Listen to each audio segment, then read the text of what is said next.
Rebonjour les amis, donc je vais vous relire. Alors, la foi, je le répète pour ceux qui n'ont pas vu mon tirage, Hébreux 11 dans la Bible. Moi j'ai la Bible, ça fait 20 ans que je lis cette Bible, donc j'ai l'Ancien Testament et le Nouveau Testament. Ici c'est la foi, c'est avoir la foi. Avoir la foi, c'est être sûr de ce que l'on espère. C'est être convaincu de la réalité de ce que l'on ne voit pas.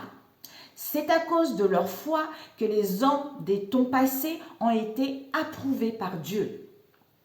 Par la foi, d'ailleurs, c'est pour ça que des fois on se dit, mais oui, j'ai la foi, c'est vrai que, mais dès qu'il y a quelque chose, du coup, on n'a plus la foi. C'est pour ça que la foi, c'est quoi? C'est, je crois que, en fait, Dieu nous a donné tout. Donc, même si je ne le vois pas, ce que Dieu m'a donné est là, est réel, mais dans le monde invisible. Donc, moi, ma perception est limitée. Donc, moi, je vis ces difficultés que je vis en ce moment. J'ai vu cette tristesse. En fait, je vois cette tristesse qui m'entoure. Je vois cette tristesse qui est en moi. Donc, je fais une montagne. Le fait que je dis, si ça va bien, je dis, ouais, j'ai la foi, c'est génial. Mais dès que ça va mal, ah non, donc du coup, la foi n'est pas là. Ben, en fait, ça veut dire que tu n'as pas vraiment, tu as une foi aveugle. Tu as une foi aveugle parce que la foi, c'est quoi? Même si je suis dans les difficultés, même s'il y a des tourments, j'ai la foi que ces tourments-là, quels que soient ces tourments, quelles que soient ces difficultés, mais en fait, le fait d'avoir la foi, ça me permet de ne pas céder lorsque les difficultés, lorsque la tempête arrive. Même si la tempête est là, ma foi ne change pas. Ma foi est implacable. Voilà. Ma foi est implacable et je sais que Dieu est amour et je sais que Dieu ne veut pas que je sois dans cette tristesse, que je sois dans ce mal-être. Donc, ça veut dire, comme si, je ne sais pas comment te le dire, c'est comme si on te testait justement. On te testait que voilà, tu dis qu'aujourd'hui ça va, tu as la foi. Mais est-ce que tu vas avoir la foi quand il y a une difficulté, quand il y a une tempête qui va arriver? Donc c'est là où on te teste pour savoir si ta foi, elle est toujours aussi forte malgré les difficultés que tu rencontres en ce moment. Tu vois, c'est ça. C'est-à-dire, par la foi, nous comprenons que l'univers a été créé par la parole de Dieu. De sorte que ce que l'on voit a été fait à partir de ce que l'on ne voit pas. Par la foi, Abel offrit à Dieu un sacrifice meilleur que celui de Caïn. Grâce à Dieu lui-même approuva ses dons. Par sa foi, Abel parle encore, bien qu'il soit mort. Par la foi, Enoch fut emmené auprès de Dieu sans avoir connu la mort. Personne ne peut le retrouver. D'ailleurs, c'est bizarre que je vous le lis parce que j'ai écouté Konguka dans l'application Google Play et qui disait d'ailleurs, je crois que c'est sur Internet, sur YouTube, et qui disait justement aux personnes qui sont venues le voir en disant, vous savez, Dieu justement, je ne sais plus, j'espère que ça me rappellera, ça me souvenir. Oh zut, je ne sais plus, il y a une personne qui a sacrifié son fils. Vous me direz, pour ceux qui lisent la Bible, là j'ai un trou en fait, j'ai plein de choses qui m'arrivent en même temps, qui a sacrifié son fils. Et lui, il n'a pas cherché justement, comme lui a la foi en Dieu, il s'est dit, Dieu lui a demandé de sacrifier son fils. Donc lui, comme il a la foi, en fait, il a fait automatiquement. Et lui, il disait justement à ces personnes-là, vous savez pourquoi il a obéi à Dieu et qu'il avait la foi. Et moi, j'ai mis pause et je me suis dit, ben oui, il avait la foi parce qu'il s'est dit que, même parce qu'il a la foi à son père. Donc, il sait que son père ne ment jamais. Son père dit la vérité. Ça veut dire que j'ai la foi. Même si tu me demandes de faire ça, je sais que c'est selon ta volonté. Si tu me fais ça, en fait, si tu me demandes de faire ça, c'est qu'il y a une raison. C'est pour que tu puisses tester quelle est vraiment ma foi que j'ai en toi. Ça veut dire que si je sacrifie mon fils parce que tu me le demandes, je le fais, mais je sais que ce n'est pas pour me faire du mal. Et je sais que même si je sacrifie mon fils, tu vas le ramener à la vie. Mais le fait d'avoir eu la foi en toi, le fait d'avoir cru en toi et d'avoir accepté ce que tu m'as demandé, et je sais que tu peux rétablir cette situation. Tu vois, c'est ça. Bon, mes amis, je ne sais pas. Bon, on va continuer. Bon, ok. Oui. Par la foi, Enoch fut emmené auprès de Dieu sans avoir connu la mort. Personne ne put le retrouver parce que Dieu l'avait enlevé auprès de lui. Je ne sais pas pourquoi, mes amis, mais là, ça me revient ici. Ça doit parler à certains, mais c'est-à-dire l'exemple de quelqu'un qui attend quelqu'un qu'il a perdu. Par contre, Dieu refuse que tu puisses... En fait, c'est ton ego, c'est ton mental. Tu veux quelqu'un parce que c'est ton ego qui le veut, ou tu veux quelqu'un parce que tu en manques d'amour, tu vois. Tu en manques d'amour ou tu as envie d'écraser.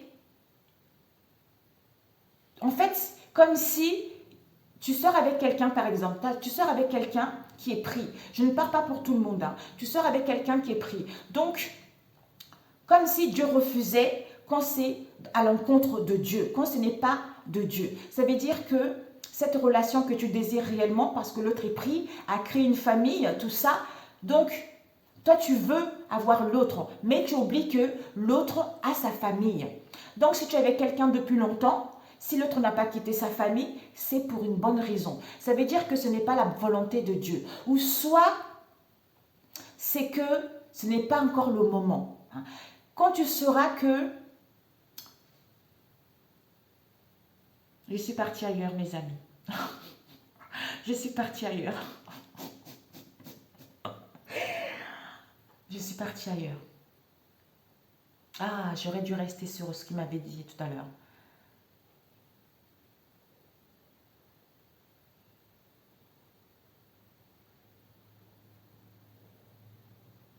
Comme si, même si l'autre est pris, si c'est la volonté de Dieu, si vous êtes fait pour être ensemble, l'autre reviendra. Ça veut dire que j'ai cette foi. Même si l'autre est pris, je sais qu'il reviendra. Mais en fait, ce qui est bon pour moi est bon pour Dieu. Donc, si je suis sincère avec moi-même, si je suis dans la droiture de la parole de Dieu, ce qui est bon pour moi est bon pour Dieu. Donc, si je ne suis pas dans l'ego, c'est-à-dire juste le plaisir, juste je suis en manque d'amour, hein, ou j'ai envie que l'autre quitte sa femme ou son mari avec qui il est en ce moment pour être avec moi, pour faire gonfler mon ego. Alors que si je suis dans la sincérité vis-à-vis de moi-même et que cet amour est pur, est sincère, à ce moment-là, j'ai la foi en moi. Malgré la tempête, malgré les blocages qu'il y a vis-à-vis de cette relation. J'ai la foi que cette relation, Dieu veut ce qui est bon pour moi. Donc ça veut dire que même si il y a de la tempête, même s'il y a des difficultés, Dieu me l'a donné cette relation, tu vois. Donc je lui laisse le contrôle de gérer cette situation. C'est ça la foi. Ça veut dire que je ne baisse pas les bras. Même si il y a des engueulades, même si l'autre me dit que voilà, c'est fini, je ne peux pas pour l'instant, mais j'ai la foi que ça, c'est les obstacles qu'on me met sur la route pour tester ma foi vis-à-vis de cette relation, vis-à-vis de cet amour ou vis-à-vis de la foi que j'ai vis-à-vis de mon Père, tu vois. C'est ça, en fait, mon Père qui est Dieu, Allah, Bouddha, à qui tu crois, en fait, tu vois. Bon, on recontinue. L'Écriture déclare qu'avant d'être enlevé, je reprends, désolé, or personne ne peut plaire à Dieu sans la foi. En effet, celui qui s'approche de Dieu doit croire que Dieu existe et qu'il récompense ceux qui le cherchent. Par la foi, Noé écouta les avertissements de Dieu au sujet de ce qu'il allait se passer et qu'il ne pouvait pas encore voir.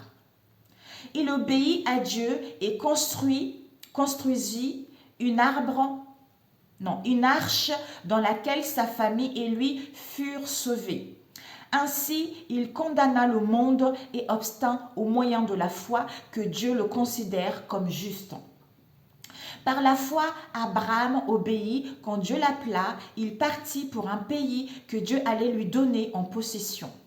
Il quitta son propre pays sans savoir où il allait.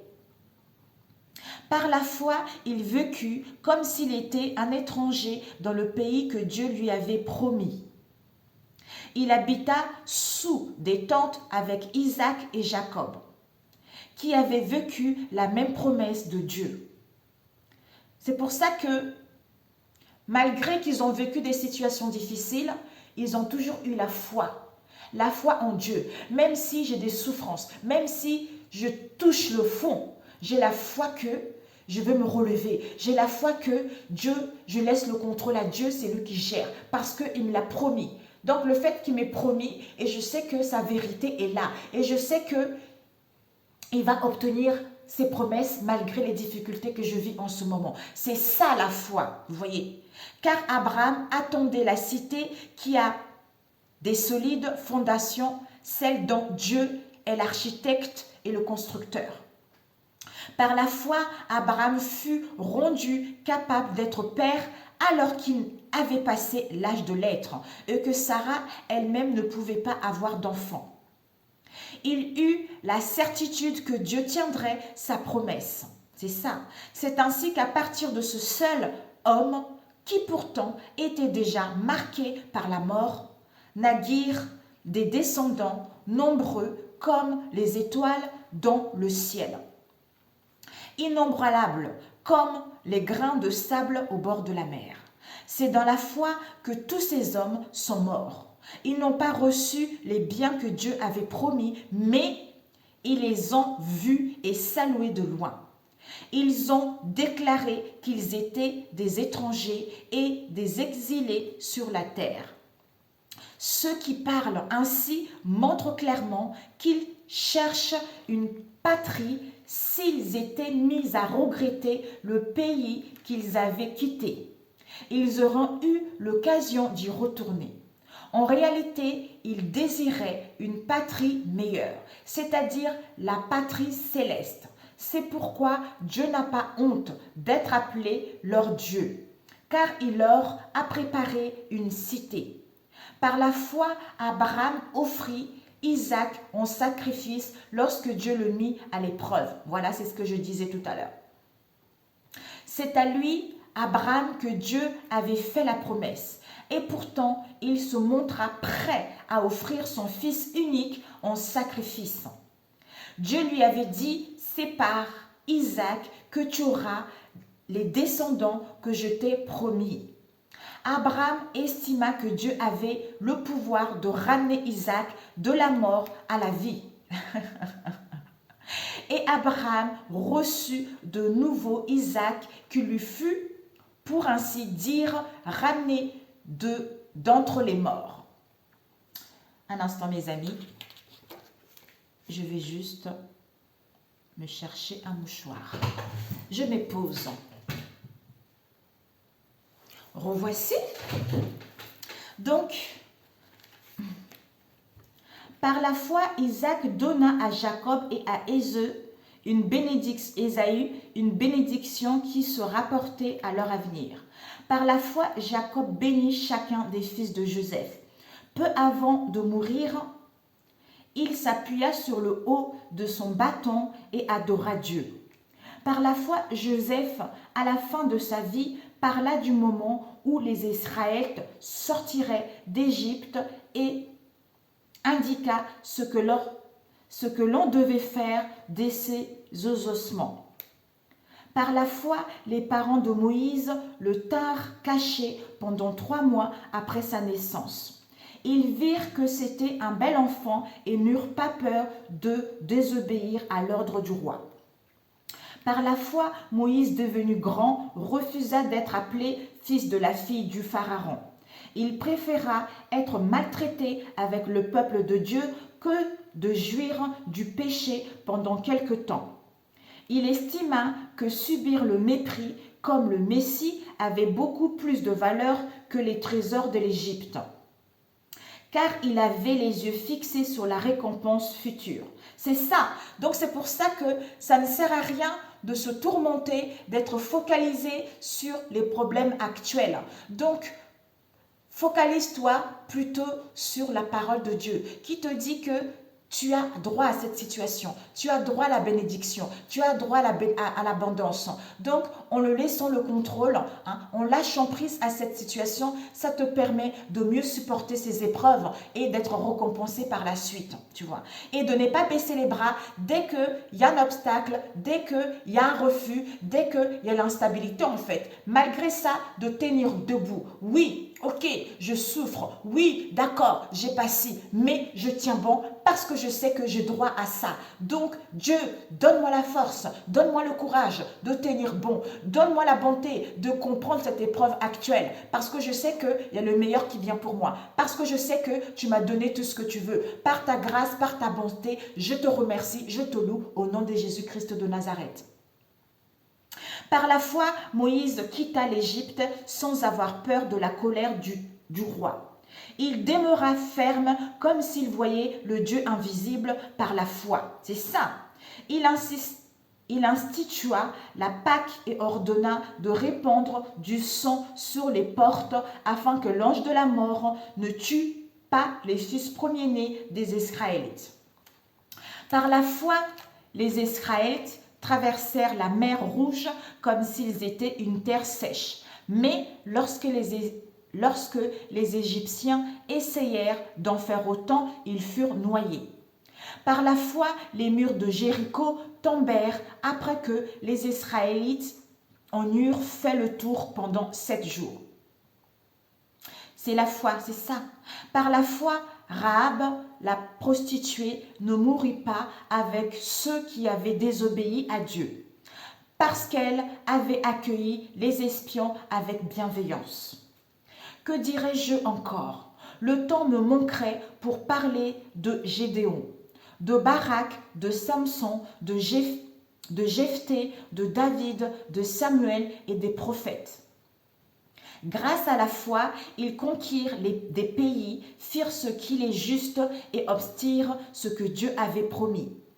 Ils fermèrent la gueule des lions, éteignèrent des feux violents, évitèrent d'être tués par l'épée. Vous savez, des fois, tout ce on voit ici, là, les gueules des lions, toutes ces choses-là, c'est aussi tous les obstacles, toutes les tempêtes, tous les ennemis que vous rencontrez sur votre route, en fait. C'est-à-dire, par la foi, vous pouvez vaincre cela, en laissant le contrôle à Dieu, en laissant le contrôle à Jésus. Quel que soit ce que vous rencontrez actuellement, en ayant la foi, vous avez la capacité que tout ceci soit vaincu, que tout ceci soit éloigné de votre vie pour pouvoir être récompensé parce que vous n'avez pas lâché, parce que vous avez eu le courage et vous avez eu la force, malgré ces tourments, de ne pas abandonner, de garder la foi en vous. C'est ça. Ils étaient faibles et devinrent forts. Voilà. Donc, même si tu es faible, avec la foi, tu deviens fort. Ils furent redoutables à la guerre et vainquirent des armées étrangères. Par la foi, des femmes virent leurs morts ramenés à la vie pour leur être rendus. D'autres ont été torturés à mort. Ils refusèrent la délivrance afin d'être ramenés de la mort à une vie meilleure. D'autres encore subirent des moqueries et des coups de fouet. Certains furent liés de chaînes et jetés en prison. Certains furent tués à coups de pierre. D'autres sciés en deux ou mis à mort par l'épée. Ils allaient d'un endroit à l'autre vêtus de peau de mouton ou de chèvre, pauvres, persécutés et maltraités. Le monde n'était pas digne de ces hommes-là. Ils erraient dans les déserts et les montagnes. Ils vivaient dans les cavernes et les trous de la terre. Tous ces hommes ont été approuvés par Dieu à cause de leur foi. Vous voyez? Donc, quel que soit ce qu'ils ont subi, la maltraitance, des tempêtes, des situations difficiles, ils ont tenu bon parce qu'ils ont eu la foi. D'où maintenant, ils seront récompensés, mes amis. Je n'ai des frissons. Pourtant, tous ces hommes ont été approuvés par Dieu à cause de leur foi. Pourtant, ils n'ont pas reçu ce que Dieu avait promis. Vous voyez, en effet, comme Dieu avait prévu mieux encore pour nous, vous voyez, c'est ça aussi. Des fois, tu peux rencontrer des tempêtes, de tempêtes, de tempêtes. Tu as foi, mais tu n'obtiens pas ce que toi tu veux réellement. Mais tu obtiens encore meilleur. Parce que Dieu, il sait ce qui est bon pour toi. Il sait ce qui va te satisfaire. Il sait ce que toi, tu n'as pas. En fait, comme si tu ne prends pas conscience de ce que Dieu veut pour toi. Lui, il veut quelque chose de beaucoup plus énorme par rapport à ton toi que tu vois petit, en fait, tu vois.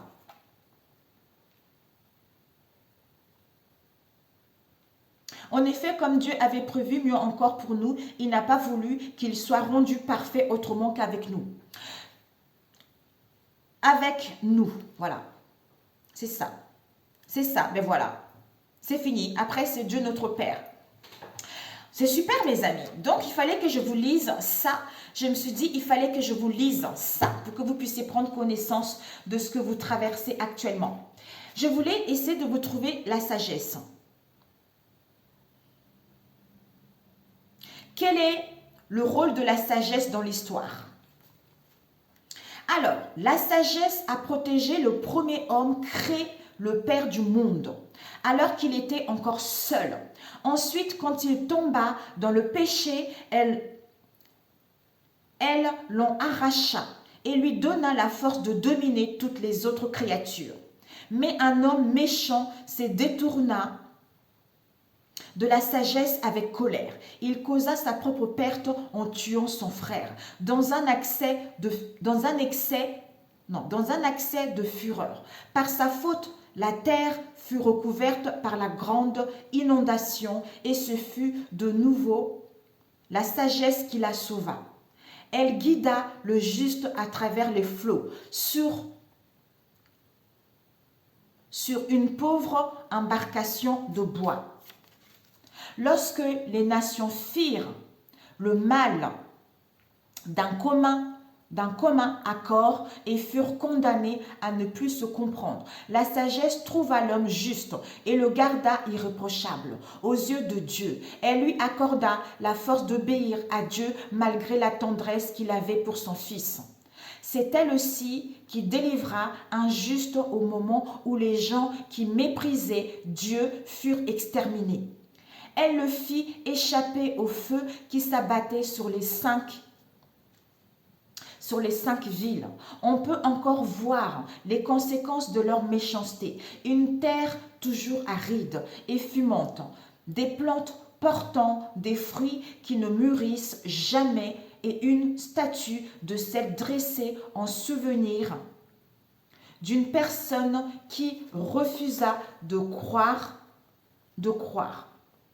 Ces gens ont méprisé la sagesse. C'est pourquoi ils ont non seulement devenus incapables de discerner le bien, mais ils ont aussi laissé à l'humanité un monument de leur folie. Ouais, c'est ça. Vous savez qui c'est, mes amis? Ainsi, leurs erreurs ne pourront pas être oubliées. C'est tout à fait ça. En revanche, la sagesse a délivré ses serviteurs de tout malheur. Un jour, un juste dut s'enfuir pour échapper à la colère de son frère. La sagesse le conduisit sur le bon chemin. Elle lui montra le royaume de Dieu et lui fit connaître les choses saintes. Elle lui accorda le succès dans son dur travail et multiplia les fruits de ses efforts. Alors que des jaloux cherchaient à exploiter, elle se tint à ses côtés pour le rendre riche. C'est ça. Vous voyez? C'est incroyable. Elle le garda de ses ennemis et le protégea contre ceux qui lui tendaient des pièges. Elle le déclara vainqueur d'un dur combat pour bien lui faire comprendre que l'attachement à Dieu est plus fort que tout. Lorsqu'un juste fut vendu, elle ne l'abandonna pas, mais elle le préserva du péché. Elle descendit dans la citerne avec lui et ne le quitta pas quand il fut jeté en prison. Finalement, elle lui procura un pouvoir royal et mit sous son autorité ceux qu'il avait durement traités. Ainsi, elle prouva que ses accusateurs étaient des menteurs et elle lui donna une gloire éternelle. La sagesse délivra le peuple saint, la race irréprochable de la nation qui l'opprimait. Elle entra dans l'âme d'un serviteur du Seigneur et s'opposa à des rois redoutables par des miracles et des prodiges. Elle remit aux fidèles la récompense de leur peine et les conduisit sur un chemin étonnant. Elle fut pour eux une ombre protectrice pendant le jour et une lumière d'étoiles étincelantes durant la nuit. C'est-à-dire, quel que soit ce que tu vis, aujourd'hui, tu peux vivre, tu peux toucher le fond, mais la sagesse ne te quittera pas. Elle sera là. Et quand tu verras la lumière, ça serait exactement pareil. Elle leur fit traverser à pied la mer Rouge. Elle les conduisit entre des masses d'eau. Quant à leurs ennemis, elle les submerge, puis du fond de la mer, elle les rejeta sur la rive. Les justes purent alors dépouiller ceux qui avaient méprisé Dieu. Ils se mirent à célébrer ton saint nom, Seigneur, et louèrent tous ensemble ta puissance qui les avait défendus. C'est ça, mes amis. C'est par cette sagesse-là. Donc, ne t'inquiète pas, on te guide, donne le contrôle à Jésus. Ça te permet d'avoir cette sagesse, ça te permet d'avoir cette intelligence, ça te permet d'avoir ce savoir, ces connaissances, même si ça ne va pas, même s'il y a mes ennemis autour de moi. Mais j'ai cette sagesse, j'ai cette intelligence de comprendre que je ne suis pas seule, de comprendre que lâche prise, donne le contrôle à Jésus, donne le contrôle à Dieu, parce que lui, il a des capacités, parce que lui, il a les armes, justement, de combattre tes ennemis, de te donner l'intelligence justement de, malgré tout ceci, j'ai cette sagesse, cette intelligence que ce moment que je vis actuellement, je vais sortir victorieux de ça. Où on me guide, on me dirige vers la bonne voie. Comment faire, comment te protéger, comment aller, où demander de l'aide. C'est ça la sagesse, c'est ça la maturité, c'est ça l'intelligence. De ne pas juger, de ne pas critiquer, parce que je ne suis pas là pour critiquer, mais que cette situation puisse s'établir selon le plan divin, selon ce qui est, selon la volonté de Dieu et non la mienne. La sagesse rendit la parole aux muets et donna même aux tout petits la possibilité d'exprimer clairement. Vous voyez, c'est génial, c'est génial. Elle aura le succès de tout ce que les Israélites entreprirent grâce à un saint prophète. Ils traversèrent un désert inhabité et plantèrent leurs tentes en des endroits où aucun humain n'avait jamais mis le pied. Ils résistèrent à leurs ennemis et leur repoussèrent leurs adversaires. Mais voilà. Ben, en fait, c'est ça. En fait, comme si je me dis, mais en ce moment, je regarde un peu des vidéos. En fait, on dit, oui, fais ci, tu vas obtenir tout ce que tu veux. Fais ceci, tu vas avoir tout ce que tu veux. Parce que ici, rien n'est facile. Parce que ici, c'est comme ça. Il faut avoir de secrets. Si tu veux avoir un homme, fais ceci, fais ça. Fais ceci, fais cela. Mais tout ça est contre Dieu. Si tu n'as pas cette situation, si cette situation n'est pas encore débloquée, soit il y a quelque chose à comprendre. Soit, toi, tu penses que, soit, en fait, tu n'as pas conscience de tes possibilités, tu n'as pas conscience que Dieu réside en toi. Donc, le fait de ne pas prendre conscience de cela, ben en fait, tu te vois petit et tu te vois dans les situations assez indélicates ou dans les situations moindres. Alors que quand tu prends conscience que Dieu réside en toi et demande la force à Saint-Esprit, demande à ton enseignement, le Saint-Esprit, de te guider, de te relier justement en fait, à te conduire, à suivre le chemin de Dieu qui réside en toi. Comment faire pour être dans ce chemin que Dieu qui est en toi, je ne sais pas comment expliquer.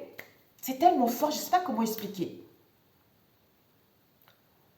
Saint-Esprit, Saint-Esprit, guide-moi à suivre le chemin que Dieu veut que j'aille. C'est en étant ainsi que tu laisses, en fait, il faut laisser libre cours au Saint-Esprit justement de te guider, de te donner cette sagesse, de te donner cette intelligence, de suivre l'enseignement de Dieu et de lui laisser le pouvoir, de lui laisser le contrôle de manifester à travers toi. C'est en étant ainsi que des choses se débloquent. C'est ainsi que tu vois que ce qui était difficile se débloque par magie. En fait, je ne sais pas comment expliquer.